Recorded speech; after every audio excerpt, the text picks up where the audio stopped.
Biological classification यानी कि जैविक वर्गीकरण। Classification is the arrangement of organisms into groups on the basis of similarities और रिलेशनशिप।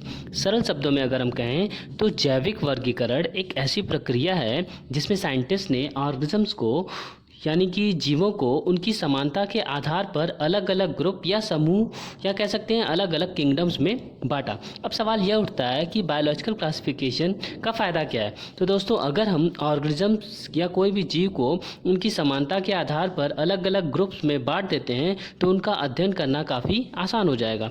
इसी कारण समय समय पर अलग अलग साइंटिस्ट ने अपनी समझ और ज्ञान के आधार पर बायोलॉजिकल क्लासिफिकेशन दिया। जी हाँ दोस्तों, आज हम बात करेंगे बायोलॉजिकल क्लासिफिकेशन से जुड़े हर एक फैक्ट्स की। मैं डॉक्टर अतुल कुमार श्रीवास्तव बायोनेट्स में आप सभी का स्वागत करता हूं।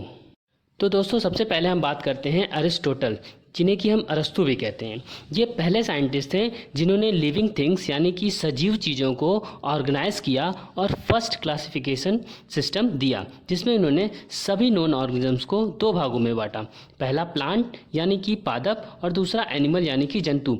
प्लांट को इन्होंने फर्दर हर्ब यानी कि साग, श्रब यानी कि झाड़ और ट्री यानी कि पेड़ में बांटा। हर्ब एक स्मॉल सीड बियरिंग प्लांट होते हैं जिसमें उडी सिस्टम नहीं पाया जाता है, या सरल शब्द में कहें तो साग एक छोटे बीज युक्त पौधे होते हैं जिनमें काष्ठी तंत्र नहीं होता है। इसके एग्जाम्पल की बात करें तो कोरिएंडर जैसे कि धनिया, कैबेज, गोभी, बंद गोभी, वीट, गेहूं, पैडी, चावल एक्सेट्रा है। श्रब एक पेरिनियल वुडी प्लांट होते हैं, यानी कि शाक एक बहुवर्षीय काष्ठी पौधे होते हैं। इनकी लंबाई पेड़ की तुलना में कम होती है, जैसे कि कॉटन, रोज मतलब गुलाब, गुड़हल, चाइना रोज एक्सेट्रा। ट्री की बात करें तो ट्री एक वुडी यानी कि काष्ठी पौधे होते हैं। ये काफ़ी लंबे होते हैं और इनका तना काफ़ी मजबूत होता है, जैसे कि आम, अमरूद, बनाना, कोकोनट एक्सेट्रा। इसके अलावा अरिस्टोटल ने एनिमल्स को दो कैटेगरी में बांटा। एक जिनके पास आरबीसी यानी कि रेड ब्लड सेल्स लाल रुधिर कणिका होती है, और दूसरा जिनके पास आरबीसी या लाल रुधिर कणिका नहीं होते हैं।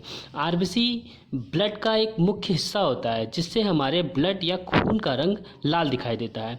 आरबीसी रखने वाले एनिमल्स में हम खुद आते हैं, और इसके अलावा जितने भी स्तनधारी होते हैं वो सभी इसी ग्रुप में रखे गए हैं।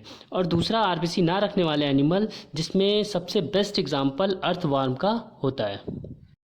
अब हम बात करते हैं कैरोलस लीनियस को, जो कि फादर ऑफ बायनोमियल नोमेनक्लेचर यानी कि द्विनाम पद्धति के जनक भी कहे जाते हैं।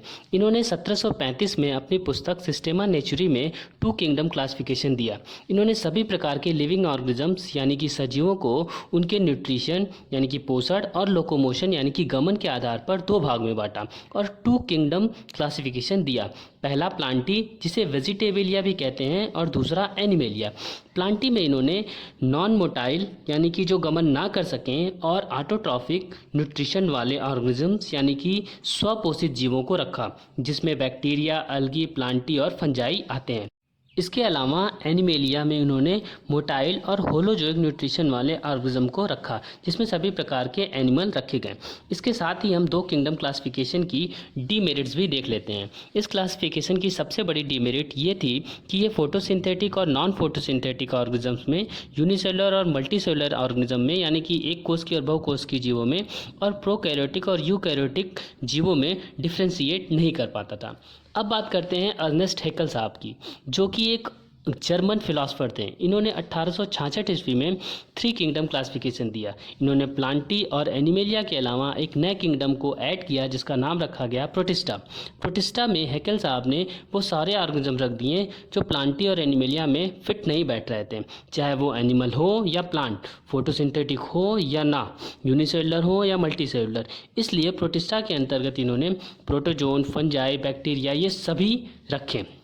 प्लांटी में इन्होंने नॉन मोटाइल ऑटोट्रॉफिक ऑर्गेनिज्म्स को ही रखा, वहीं एनिमेलिया में इन्होंने नॉन ऑटोट्रॉफिक मोटाइल ऑर्गेनिज्म को रखा। हैकेल साहब के भी क्लासिफिकेशन को बहुत ज़्यादा एक्सेप्ट नहीं किया गया, क्योंकि इन्होंने न्यूक्लिएटेड यानी कि केंद्र की और ए न्यूक्लिएटेड यानी कि अकेंद्र की जीवों को एक साथ प्रोटिस्टा में ही रखा। इसके अलावा हेटेरोट्रॉफिक बैक्टीरिया और फंजाई को ऑटोट्रॉफिक अल्गी के साथ ही प्रोटिस्टा में रखा। दोस्तों अब बात करते हैं हर्बर्ट एफ कोपलैंड की, जिन्होंने 4 किंगडम क्लासिफिकेशन 1956 में दिया। इन्होंने एक और नया किंगडम मोनेरा 3 किंगडम क्लासिफिकेशन में ऐड कर दिया। इस प्रकार 4 किंगडम क्लासिफिकेशन बना, जो कि मोनेरा, प्रोटिस्टा, प्लांटी और एनिमेलिया हो गया। तो दोस्तों मोनेरा में इन्होंने प्रोकैरियोटिक ऑर्गेनिज्म को रखा, जिनके पास इंसिपिएंट टाइप का न्यूक्लियस पाया जाता है, या ये कह सकते हैं कि प्रिमिटिव टाइप का न्यूक्लियस होता है, जैसे कि बैक्टीरिया एंड साइनोबैक्टीरिया।